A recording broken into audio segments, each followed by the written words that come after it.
Dan pemirsa, saatnya kita simak pantauan arus lalu lintas hari ini dan langsung saja kita bergabung dengan Brigadir Anissa dari NTMC Polri. Brigadir Anissa, bagaimana pantauan dari tempat Anda melapor ataupun dari sejumlah titik pantauan Anda saat ini?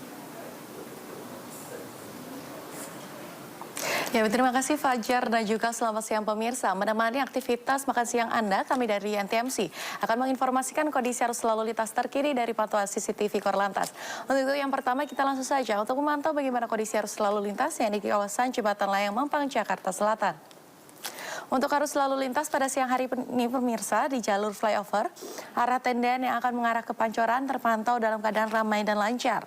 Dan untuk arus lalu lintas di jalur arteri, arah Pancoran yang akan mengarah ke Kuningan, untuk siang hari ini terpantau sudah ada peningkatan volume kendaraan, dominasi kendaraan roda 4, namun arus lalu lintas masih terpantau lancar pada siang hari ini. Begitupun untuk arus lalu lintas di jalur tol, arah Pancoran yang akan mengarah ke Kuningan, terpantau dalam keadaan ramai dan lancar, begitupun untuk arah sebaliknya.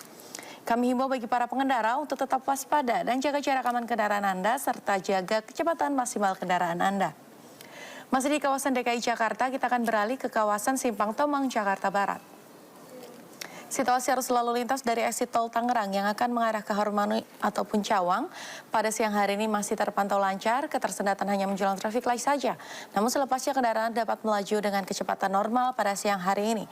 Dan untuk arus lalu lintas dari arah Cawang yang akan mengarah ke Grogol ataupun maksud kami melalui flyover pada siang hari ini juga terpantau dalam keadaan ramai dan lancar di kedua arahnya. Dihimbau kepada para pengendara untuk tetap mematuhi peraturan dalam berlalu lintas guna tercipta perjalanan yang aman, nyaman dan selamat sampai tujuan. Berikutnya kita beralih ke kawasan Simpang Japanan Porong Sidoarjo, Jawa Timur. Situasi arus lalu lintas, yaitu dari arah Surabaya yang akan mengarah ke Malang terpantau ramai dan lancar. Memang terlihat dominasi kendaraan berat melintas di kawasan ini. Kami himbau untuk tetap berhati-hati serta menjaga jarak aman kendaraan Anda dengan kendaraan lainnya. Dan untuk arus lalu lintas dari Surabaya yang akan mengarah ke Malang ataupun Mojokerto pada siang hari ini juga terpantau dalam keadaan ramai dan lancar. Dan untuk yang terakhir pemirsa, kita pantau bagaimana kondisi arus lalu lintas yang ini di kawasan Pasar Lemabang, Palembang, Sumatera Selatan. Situasi arus lalu lintas yang hari ini di Jalan R.E. Marta Dinata yang akan mengarah ke Pasar Kuto atau Pelabuhan Bom Baru. Begitupun untuk arah sebaliknya terpantau dalam keadaan ramai dan lancar. Dan juga sudah terlihat dominasi kendaraan roda 2. Kami himbau untuk selalu menggunakan helm berstandar SNI khususnya untuk kendaraan roda 2 guna keselamatan dan juga keamanan. Serta antisipasi karena banyaknya kendaraan yang menaik turunkan penumpang tidak pada tempatnya yang menjadi salah satu faktor ketersendatan di kawasan ini yang perlu diantisipasi. Dan juga selalu waspada terhadap cuaca yang tidak menentu dan mari tertib berlalu lintas demi terciptanya keamanan, keselamatan, dan ketertiban dalam berlalu lintas. Untuk mengupdate bagaimana kondisi arus lalu lintas terkini, kami siap melayani Anda di nomor 15669 atau juga dapat melalui SMS Center di nomor 9119. Itulah informasi pada siang hari ini, silakan kembali ke rekan Fajar. Ya, terima kasih Brigadir Anissa melaporkan langsung dari studio NTMC Polri Jakarta. Selamat bertugas kembali, salam presisi.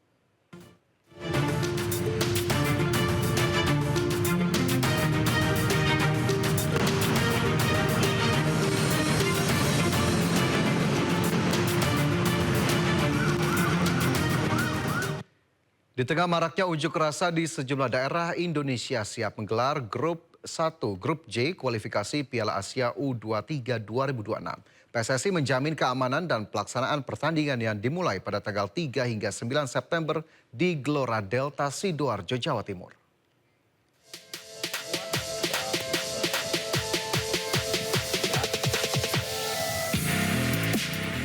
Berbagai persiapan dilakukan PSSI menjelang laga grup J kualifikasi Piala Asia U23 2026 di Gelora Delta Sidoarjo, Jawa Timur. Tidak hanya kondisi stadion, PSSI juga menjamin keamanan dan kenyamanan baik bagi para pemain maupun penonton saat pertandingan berlangsung pada tanggal 3 hingga 9 September. Meski dilaksanakan di tengah maraknya unjuk rasa di sejumlah daerah, namun PSSI optimis pelaksanaan pertandingan akan berjalan lancar dan aman. Ya, ternyata kami bersyukur dari pihak kepolisian menganggap bahwa sepak bola itu kan menjadi pemersatu kita semuanya. Sepak bola jangan sampai mencerai-beraikan kita. Bahkan mungkin kita berharap besok semua senang menonton bola, yang ada demo, tidak usah demo lah, kita nonton timnas baik itu di TV, langsung datang ke sini. Kita berharap semua bisa berjalan dengan baik dan Untuk menjaga keamanan dan kenyamanan para pemain dan penonton, PSSI bekerja sama dengan pihak kepolisian dan TNI serta berkoordinasi dengan pihak supporter bola di Jawa Timur untuk bisa mendukung perhelatan grup J kualifikasi Piala Asia U23 2026. Dari Sidoarjo, Jawa Timur, Pramono Putra, iNews melaporkan.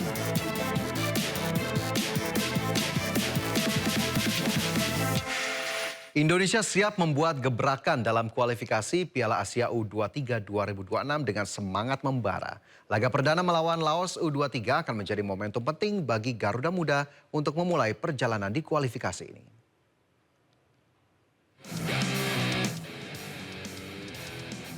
Indonesia akan memulai petualangan mereka di grup J kualifikasi Piala Asia U23 2026 dengan melawan Laos.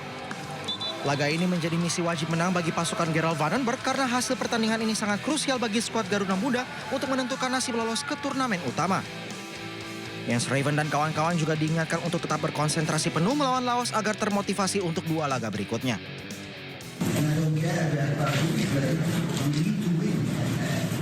That is something the players need and had to understand. Don't be afraid for opponents. We play our game, and we have to level up, you know. And then we will see where we will end, you know. At this moment, I don't care against who we play. The players we select, I'm 100% sure they are good enough. So they have to show and we have to beat the opponent to play against. And now it's Laos, and after that it's Macau, and then it's Korea. For me, it's the same. Kondisi pemain semua sangat baik, sangat siap untuk pertandingan di malam hari nanti.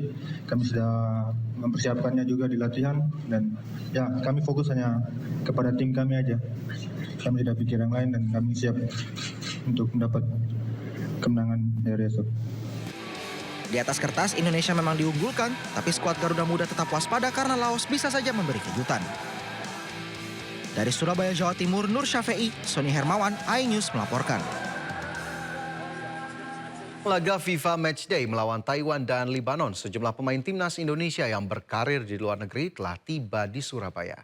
Sang kapten Jai Ijaz menjadi pemain pertama yang datang dan langsung bertemu tim kepelatihan.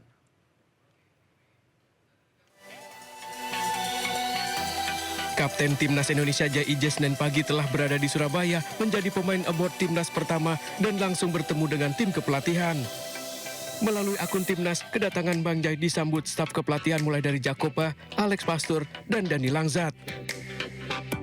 Dari kedatangannya ini, Jai Ijaz pun tak lupa menyapa seluruh supporter Timnas Indonesia.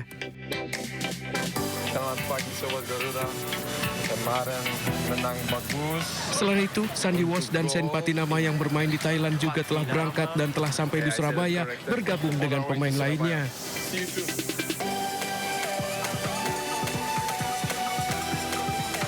Disusul 2 pemain yang membela Persib, Tom Haye dan Mark Klok yang telah berangkat bersama dari Bandung ke Surabaya.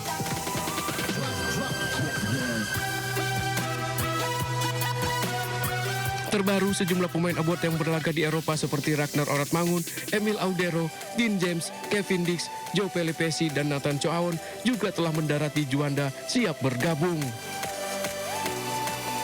Skuad Garuda akan menjalani 2 laga uji coba di Stadion Gelora Bung Tomo, Surabaya. Laga pertama akan menghadapi Taiwan pada 5 September dan menghadapi Lebanon pada 8 September. Kedua laga ini merupakan persiapan terakhir Timnas Indonesia sebelum tampil dalam babak keempat ajang kualifikasi Piala Dunia 2026 zona Asia yang akan berlangsung di Arab Saudi pada Oktober mendatang.